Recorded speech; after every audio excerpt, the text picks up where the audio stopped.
भारतीय सेना की ताकत से कांपा ड्रैगन, सेना को दिए जा रहे आधुनिक टैंक और हथियार। भारतीय सेना की दिनों दिन बढ़ती ताकत को देखकर ड्रैगन के पसीने छूट रहे हैं। जब से भारत और चीन के बीच सीमा पर तनाव शुरू हुआ था, तभी से चाइना को एहसास हो गया कि भारतीय सेना से मुकाबला करना उसके लिए आसान काम नहीं है। तभी तो राष्ट्रपति शी जिनपिंग ने अपनी सेना को और आधुनिक बनाने की तैयारी शुरू कर दी है। हाल ही में पीपल्स लिबरेशन आर्मी की सोशल मीडिया रिलीज से लेकर देश के कई सरकारी मीडिया ने कुछ फुटेज जारी किए हैं, जिनसे साफ तौर पर पता चलता है कि चीन की आर्मी में भारतीय सेना का खौफ किस कदर तक बैठ गया है। इन फुटेज को देखकर पता चलता है कि चीनी सेना ने शिनजियांग मिलिट्री डिस्ट्रिक्ट में अपनी जमीनी यूनिट को आधुनिक बनाने का प्रयास तेज कर दिया है। शिनजियांग मिलिट्री डिस्ट्रिक्ट को आधुनिक बनाने पर जोर। चीन अपनी सेना को आधुनिक बनाने पर तेजी से काम कर रहा है। दरअसल चीन ने पिछले कई सालों से शिनजियांग मिलिट्री डिस्ट्रिक्ट पर ध्यान नहीं दिया है। उसका ध्यान हमेशा से ताइवान के साथ विवाद में उलझा रहता है। इस कारण शिनजियांग की आर्मी आधुनिकीकरण के मामले में काफी पीछे छूट गई है। लेकिन चीन अब चाहता है कि सेना को भी आधुनिक बना दिया जाए। जब से इस आर्मी का आधुनिकीकरण करने की चर्चा शुरू हुई है, तभी से वहां के सैनिक बहुत ज्यादा उत्साहित नजर आ रहे हैं।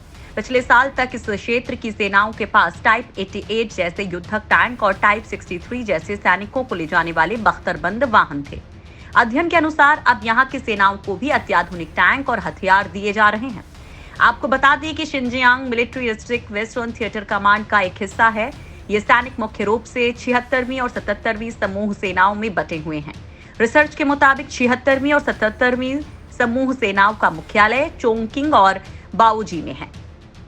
अमेरिका के हार्वर्ड यूनिवर्सिटी के बेल्फर centre for science and international affair के अध्ययन के अनुसार पीपल्स लिबरेशन आर्मी के वेस्टर्न कमांड थिएटर का एक पार्ट शिनजियांग मिलिट्री जिला है।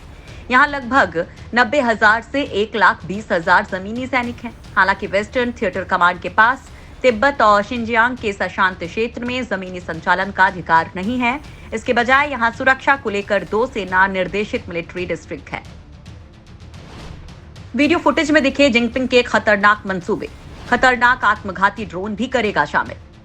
शिनजियांग प्रांत में रहने वाली इस सेना का आधुनिकीकरण अन्य स्थानों पर तैनात सेनाओं की अपेक्षा कम हुआ है। आधुनिकीकरण का ये कार्य पिछले साल से तेज हुआ है।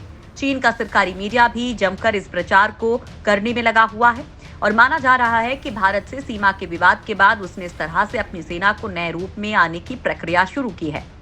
मई में ही PHL-03 मल्टीपल रॉकेट लॉन्चर की डिलीवरी की गई है। ट्रक बेस्ड रॉकेट लॉन्चर्स को एक आर्टिलरी ब्रिगेड को डिलीवर किया गया है। एक वीडियो फुटेज में देखा गया कि PHL-03 मल्टीपल रॉकेट लॉन्चर्स को लेकर एक सेरेमनी रखी गई है। इसके अलावा मई में ही PCL-161 स्वचालित होवित्जर तोपें डिलीवर की गई। एक अन्य रिपोर्ट के मुताबिक चीन आत्मघाती खतरनाक ड्रोन भी सेना में शामिल करने की योजना बनाए हुए है। इन सभी कदमों को भारतीय सीमा पर अपनी क्षमताओं को मजबूत करने के चीन के स्पष्ट उद्देश्यों के रूप में देखा जा रहा है।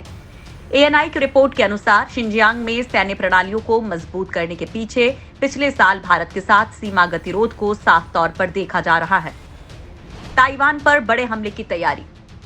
चीन का अभी तक इस संबंध में कोई बयान नहीं आया है, लेकिन एक सैन्य अधिकारी ने ग्लोबल टाइम्स को बताया कि चीन के पड़ोसी देश उसको अब हल्के में लेने लगे हैं। खास तौर पर ताइवान पर निशाना साधते हुए कहा कि उन्हें लगता है कि चीन के पास अब वो ताकत नहीं है जिससे आसपास के द्वीपों पर किसी बड़े ऑपरेशन को अंजाम दिया जा सके। चीनी अधिकारी ने गीदड़ भभकी देने के अंदाज में कहा कि युद्धाभ्यास अन्य देशों को साफ संदेश देता है कि हम अपनी संप्रभुता और सुरक्षा के लिए पूरी तरह से सक्षम हैं। विशेषज्ञ इसको ताइवान पर हमले की तैयारी के रूप में देख रहे हैं। बीते दिनों चीन ने एक बड़े युद्धाभ्यास का वीडियो जारी किया था। इसको देखने से साफ लगता है कि जैसे चीन किसी बड़े हमले की तैयारी में हो। युद्धाभ्यास के वीडियो में 40,000 टन वजन वाला टाइप 075 युद्धपोत भी दिखाई दे रहा है। इस युद्धपोत की खासियत है कि इस पर एक साथ 30 हेलीकॉप्टर और 1,000 सैनिकों को लेकर जाया जा सकता है।